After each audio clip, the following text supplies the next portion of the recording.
Hallo und herzlich willkommen. Im heutigen Video möchte ich euch meine Top 6 Tipps für die neuen Slayer Quests in Hypixel Skyblock geben, damit ihr schnell und einfach die neuen Items freischalten könnt. Doch bevor ich zu den 6 Tipps komme, möchte ich noch ankündigen, wenn dieses Video 10 Likes bis Mittwoch erreicht, verlose ich 250.000 Coins. Alles, was ihr dafür machen müsst, ist das Video zu liken, den Kanal abonnieren und euren Ingame-Namen in die Kommentare schreiben. Damit kommen wir auch zum ersten Tipp. Die ersten 2 Stufen jedes Mobs könnt ihr ohne Probleme mit Enderrüstung oder einer schwachen Drachenrüstung und einen Aspect of the End alleine erledigen. Die dritte Stufe bei den Zombies ist mit besserer Ausrüstung auch noch sehr gut machbar. Wohingegen der Boss bei den Wölfen und den Spinnen auf Stufe 3 schon deutlich schwerer ist. Jedoch auch noch möglich, wenn man Tränke wie Regeneration und Resistenz für mehr Defense nimmt und Stärke oder Critical Potions, um mehr Schaden in kürzerer Zeit zu machen. Aber spart euch am besten die Zeit, die Kills für einen Level 4 Boss zu sammeln, denn selbst mit der besten Drachenrüstung wird euch der Boss binnen Sekunden töten, wenn ihr versucht, ihn alleine zu erledigen ohne Tränke. Damit zu Tipp 2.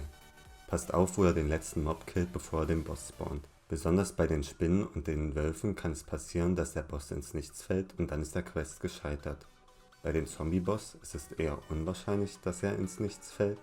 Jedoch müsst ihr dort aufpassen, dass ihr den letzten Zombie nicht zu nah am Dorf tötet, da der Boss ansonsten gar nicht gespawnt wird und der Quest ist auch gescheitert. Eine Empfehlung bei diesem Tipp ist noch, spawnt den Boss bei den Wölfen, nicht bei den alten Wölfen und bei den Zombies nicht dort, wo die goldenen Zombies spawnen können. Denn wenn der Boss auf euch haut und dann noch andere Mobs spawnen und auf euch draufhauen, kann es mit eurem Leben unter anderem knapp werden, denn wenn ihr sterbt, ist der Quest auch gescheitert. Doch es gibt nicht nur schlechte Orte, wo man den Boss spawnen kann und damit zu meinem Tipp 3. Bei den Wölfen würde ich euch empfehlen, den Boss in der Nähe von Ranken zu spawnen, damit ihr die Ranken hochklettern könnt, um so weniger Schaden vom Boss zu bekommen. Da der Zombie-Boss auch in den Deep Caverns gespawnt werden kann, könnt ihr dort auch die Lava zu eurem Vorteil nutzen, während ihr den Boss bekämpft, solange niemand mit einer Ember-Rüstung dort rumläuft. Jedoch müsst ihr aufpassen, dass euch der Boss nicht zu lange nicht treffen kann, da er ansonsten anfängt, Leben wieder zu regenerieren. Für den Spinnenboss habe ich noch keinen optimalen Ort gefunden. Wenn ihr einen kennt, schreibt ihn gerne in die Kommentare. Damit zu Tipp 4. Wenn ihr seht, dass jemand seinen Boss macht oder einen Boss seht, der allein gelassen wurde, macht ihn nicht. Denn ihr bekommt weder XP noch Fortschritt für den Quest, wenn ihr bei anderen Bossen mithelft. Und selbst wenn ihr den Boss von jemand anderen alleine macht, könnt ihr den Loot nicht einmal aufheben, da er nach einer Weile einfach despawnt. Da ich mich am Anfang hauptsächlich auf die Zombie-Quests konzentriert habe, ist mir aufgefallen, wie viel XP man währenddessen bekommt. Deswegen auch mein Tipp 5, nutzt eure XP, wenn ihr Level 64 oder höher seid, um Bücher mit halbwegs guten Verzauberungen am Enchantment Table zu machen, um sie entweder selber zu nutzen oder sie zu verkaufen.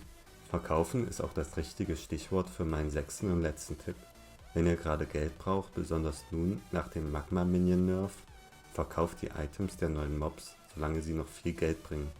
Denn nach einer Weile werden die Preise dafür garantiert nach unten gehen. Aber zum Zeitpunkt, als ich das Video hier aufnehme, konnte ich ein Stack von den Revenant Flash für mindestens 100k verkaufen. Und ein Stack bekommt man wirklich schnell zusammen. Das waren auch schon meine 6 Tipps für die neuen Slayer Quests. Wenn euch die Tipps weitergeholfen haben, lasst doch gerne ein Like da und abonniert den Kanal, damit ihr in Zukunft keine weiteren Videos mehr verpasst. Bis dahin wünsche ich euch einen wunderschönen Tag und ciao.